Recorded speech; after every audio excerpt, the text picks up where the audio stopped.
L'enjeu énergétique devient, je dirais, très très important d'un point de vue environnemental et va le devenir aujourd'hui d'un point de vue économique. Un constat global qui a motivé le parc interrégional du Marais Poitevin à mettre en place en partenariat un programme de développement de l'autonomie énergétique des collectivités, une formation gratuite distribuée auprès des agents techniques des communes du territoire. Mon rôle va être un rôle de prévention d'un premier temps aussi. Ça peut être la surveillance des portes qui restent ouvertes, des lumières qui restent allumées, tout ce qui peut faire une économie au niveau de la collectivité, quoi. Agir sur les comportements, usage et consommation, bilan énergétique, choix des matériaux et des énergies, au final 5 journées thématiques de formation. De cette paroi, parce qu'il y a des gros efforts à faire en termes d'économie d'énergie sur les bâtiments. Et ultérieurement, donc une fois que le diagnostic aura été fait par les employés communaux, d'émettre des pistes d'amélioration énergétique sur ces bâtiments. Qu'est-ce qui va compenser ces pertes de chaleur au niveau d'une maison ?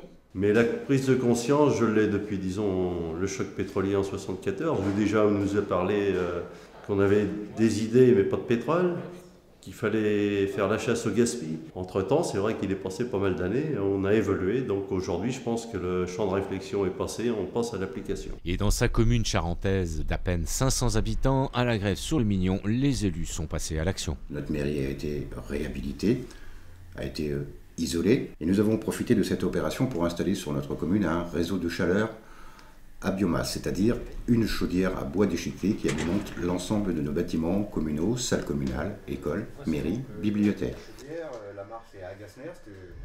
Et la deuxième phase de ce projet a été l'installation de panneaux photovoltaïques, un projet qui a été étudié en 2007 et qui nous semblait très opportun pour conforter la maîtrise de nos énergies. Produire de l'électricité verte était pour nous un complément indispensable à notre stratégie de développement des énergies renouvelables sur notre commune. Avec le concours du parc du Marais Poitevin, des investissements réalisés avec le soutien de la région, du département et de l'Europe, le soleil bien sûr, mais aussi le bois, une richesse locale, avec des outils modernes, une énergie renouvelable exploitée intelligemment et durablement.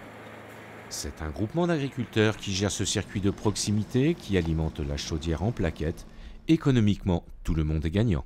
Pour vous donner une indication chiffrée, nous chauffons avec notre chaudière bois 3 fois plus de surface avec 3 fois plus de confort, pour un budget diminué pratiquement par 2. Et ça, c'est très important. La consommation du bâtiment de l'école, de la salle communale et puis de la chaufferie que l'on vient de visiter sont sur le même compteur, le soutirage est sur le même compteur, et que nous sommes toujours en production, en matière de kilowatts, supérieure à ce que nous consommons.